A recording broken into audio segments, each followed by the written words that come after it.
Propose చేయించారు. అందరూ అప్పుడు ఇంత ఇది ఉండేది కాదు, ఉన్నదే 150 మెంబర్స్ 120 మెంబర్స్ ఉండేవాళ్ళు. అందరూ సరే సరే అన్నారు, సరే చేసాం. ఏదో ఇద్దరం కష్టపడ్డాం, చేసాం.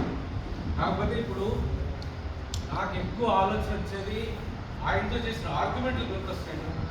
ఇది మంచి అండి, ఇది చెడండి అంటే ఆయన ఏ రోజు కూడా మీకు తప్పు అని చెప్పలేదు.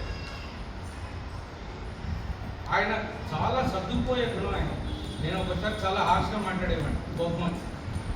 అయినా సరే అంటే ఆయన నాకంటే రేటు తగ్గలాడు కాబట్టి బచ్చాగాడు మాట్లాడాడే ఏదో మంచి గురించే చెప్తున్నాడు అన్నట్టుగా కన్సిడర్ చేసి నా మీద ప్రేమతో అన్నీ ఒప్పుకున్నారు, అన్నీ చేసాం, అన్నీ అందరికీ తెలుసు, ఇప్పుడు అవన్నీ అవసరం లేదు.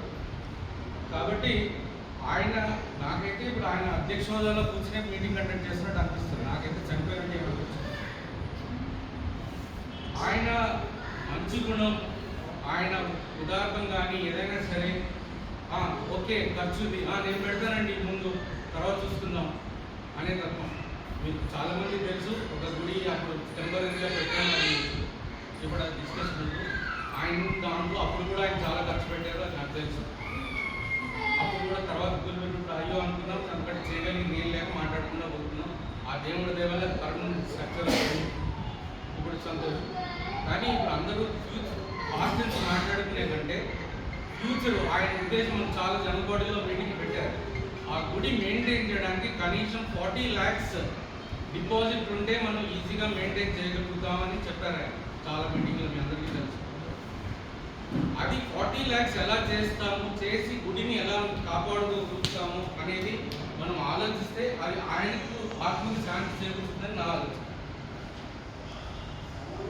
ఇది జరిగిపోయింది, మనం ఏం చేయలేము, మన చేతిలో లేదు.